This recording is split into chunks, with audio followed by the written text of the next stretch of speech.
What's going on, everyone? This is Matt, Squeaky Clean Air. Today we're doing something a little bit different.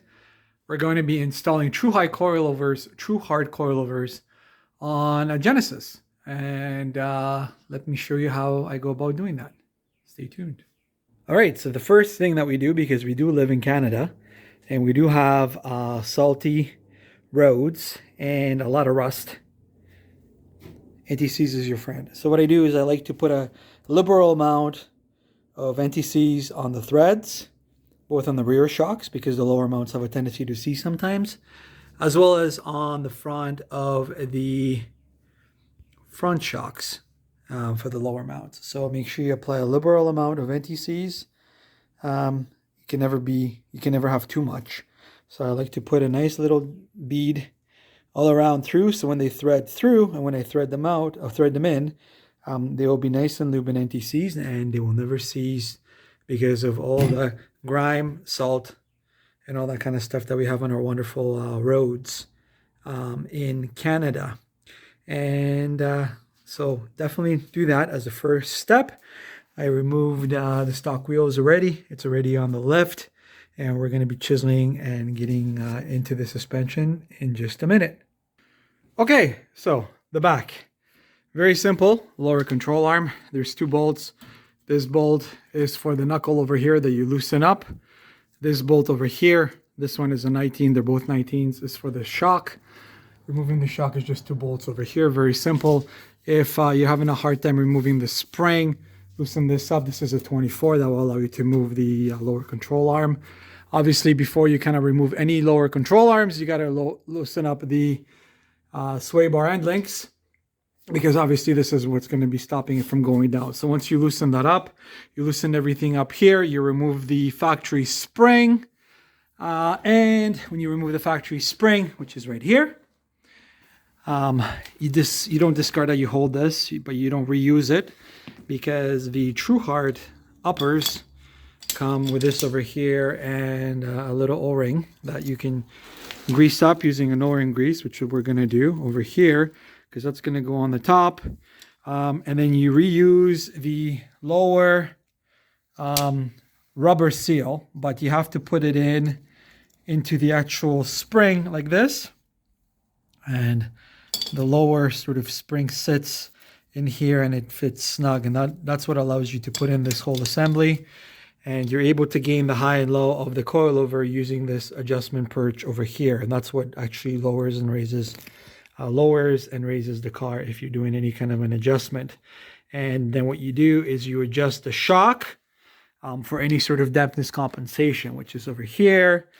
And by extending it out, you're going to increase the travel. By bringing it in, you're going to decrease the travel. So as you lower the car more, you bring it in more because there's less travel.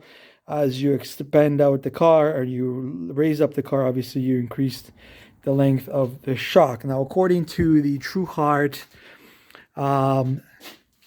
manual, it says, as you guys can see over here, this is the perch height and this is the shock height, and they tell you about adjustment. What they're saying is this is the right height adjustment, which is what we said.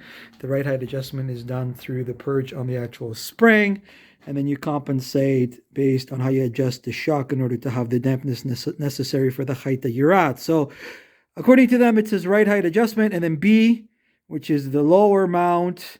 After desired height is achieved, adjust B so that 1/3 of C measurement is inside the lower mount. So whatever the C distance is, 1/3 of that has to go into the B.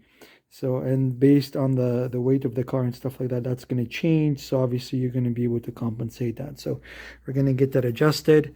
But what we're going to do is we're going to put in the rears in right now. I'm going to put a little bit of an O-ring lube over here because this is a rubber O-ring. We're going to put that in, and then we're going to change up the shocks. And that's all she wrote for the back. So I'm going to put these in, and I'm going to show you guys how it looks like on the car. Okay, so the rears are in. Very simple. Yeah, you guys can see the NTCs. I went a little bit apeshit, but you know what? We are in Canada, so you don't want to take any chances. So that's cool. Here are the struts. The uppers were a little bit of a pita just because they were seized due to winter, but wasn't too bad. We were able to separate them. You guys can see some of the NTCs. I had to lower down the shock just for it to fit properly, obviously. And then we arrange the rear coil over here with probably about an inch of a thread space, which should be enough to lower this car quite significantly.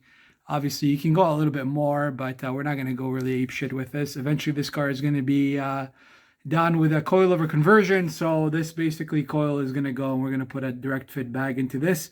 And obviously, you need to trim the sway bar because look how close it is to the spring itself. Never mind if there's a bag in there. So there's obviously a modification we do to the sway bar.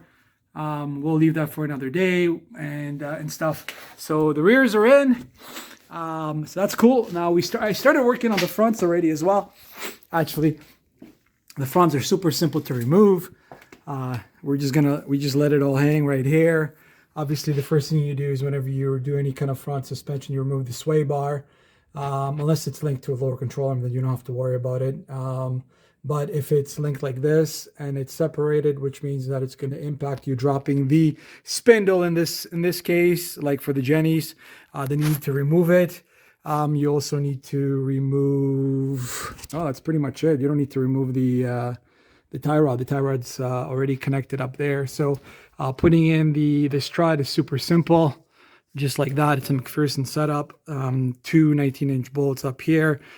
This is the adjustment for the sway bar. So we're going to rotate this and separate it, put the sway bar in there, and put it in. And super simple. I'll show you guys how it looks like when it's all in. But you just basically let it all hang, and then you can remove the bolts, and super simple. These cars are super simple to bag and super simple to do any kind of suspension on. It's like it's a tuner's dream, the Genny. So stay tuned. We're gonna do it up, and we're gonna see how it drops. In a sea of DeWalt, it was time to get some Milwaukee, and simply because of the options that these guys have. Insane. Even a rivet gun. All right, so here's the lowdown on the Genesis chassis. Almost every single video that I've seen on the internet about coilover installations, even some of the more popular ones, are like, yeah, we're going to put in the coilovers. The rears will settle after a couple of days. The car will drop like crazy. Bullshit. These cars don't just settle. Okay? For some reason, I don't know what it is, but a lot of the coilover manufacturers, including TruHart, D2 Racing, and fucking BC Racing, and all those, whatever, every single video that I've seen on the internet, the rear sits high.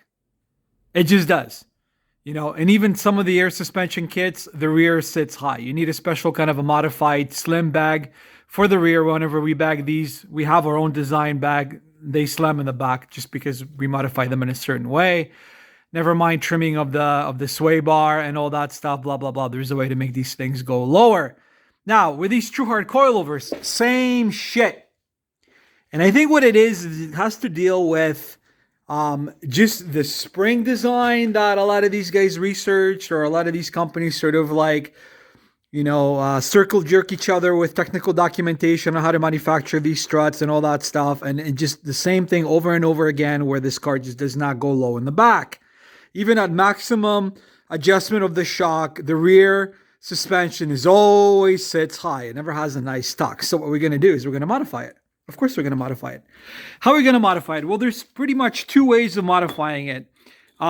You could, which most people do in order to get like a 1/4 inch drop, remove this perch and basically have the spring sit. Remove this. So remove this little bit. They'll give you about a 1/4 inch of a drop. Remove that thing. Just thread it all the way out. Let me, thread it all the way out. Remove it. So you're just basically having the spring sit on this. That's the quick way of doing it. What we're gonna do is, I love the ability. And get some of this shit on the grease out of here to make sure that it's nice and greased and clean. I don't get the dirt in there, but that's fine. Dirt will go in there from road debris anyways, but as long as it's looped okay. But what we're going to do is, I like the ability of having the adjustment, and there's quite a bit of adjustment here, especially for my friend here that has a Genesis, where this will allow him to, expand and compress the spring. What we're going to do is we're going to trim a spring perch in the back. Yes, we're going to cut some springs. What we're going to do is we're literally going to cut just right there. And we want to keep that sort of notch that's here, because that's going to go on the lower rubber mount over here, and it's going to get locked in there.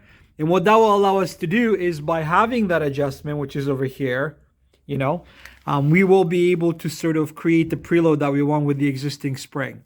The top cannot be trimmed. It has to stay the way it is, simply because of the fact that this is where the whole car kind of rests on, and it's a dead spring. So by trimming this coil off, will give us the necessary adjustment that we need, and anything that we need to compensate because of it being too low, we'll just expand this out and we'll create the preload that way. So the quickest way to sort of get more height or low on the rear of the Genny is by just removing this perch and letting the whatever spring your system comes with, this is for majority of the coilovers, sit basically without the perch. But we're going to go a little bit further. We're going to trim this. And what we're going to do is we're going to retain this and put it back in, and that should give us a nice drop that we want with adjustability. So stay tuned, and we'll get to it. Yeah, put this bitch in the vise. We're going to cut it over here. I do want to keep it sort of that there's that little notch that's over here, because that's going to go inside the lower spring perch. I already put one in, and it fits great. There's no issues whatsoever. The springs that TruHart uses are really, really rigid, so it's not going to impact the Genny whatsoever. I mean, the Genny in the back is pretty much a cow, so definitely you can chop that up. We're going to see how it drops. I did extend out the perch a little bit.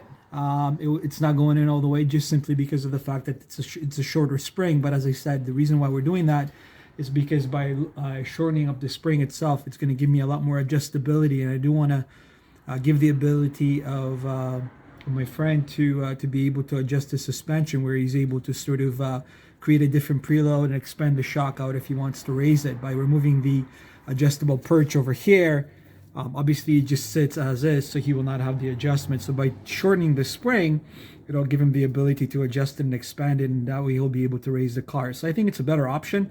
The quickest way of doing it, obviously, to lower these cars is by removing that perch and just letting it sit on the upper mount without the adjustment perch. Move this piece over here, as I mentioned, and that should give about a 1/4 inch of a drop. But we wanna be able to sort of maximize as much as I can. Now, I'm not going to be chopping any more of the spring, obviously, because that's dangerous. It's probably a good idea if he will want to go even more lower and go crazy static with camber and eventually get lower arms and upper arms. I don't know what direction he wants to go with the car. He's a young kid. Then, of course, it would be a better idea to get Swift springs, right? Swift springs are designed to drive low, and they're super short. So then later we can convert the TruHarts and put Swift springs here, or 3 to 6 power springs, and this thing will roll like a crazy static monster. But we're not at that stage yet for now. I mean, you know what I mean? So we'll tackle that when we get to that. But for now, this is what we're gonna do, and hopefully this drops the rear to satisfactory conditions, because right from the box, the TruHart sits high, and majority of the coilovers actually that are out there for the Genny do sit high, and that's usually the cause, is because the springs are pretty big in the back. But obviously none of the videos will tell you that. Everybody just puts in the suspension. They're like, yeah, stuff will settle in a week. Probably not. So this is a good option to do. Yeah, kids, so that's all there is to it. That's the chopped off coil that we removed, and yeah, it fits nice in the back. And these are on 17s, you know what I mean? And then that's also with an extension on the upper perch, right? Because we have it extended. We don't have it all the way in. So this thing can go even a lot lower. So it's kind of a necessary modification, if you ask me. The front slams, the front's jacked up. So this thing can go a lot lower. 100% can go a lot lower in the back. It's pretty low, actually, if you think about it. That looks pretty nice. And the front can go a lot lower, but for his setup, for an entry-level setup, this is great. This is slam. This is nice. And then we ended up doing a front splitter as well through Engage Aero. So I'm gonna take this thing off the hoist and take some proper pictures on the outside and finish everything up. Torque it up and finish everything up. Take it for a rip.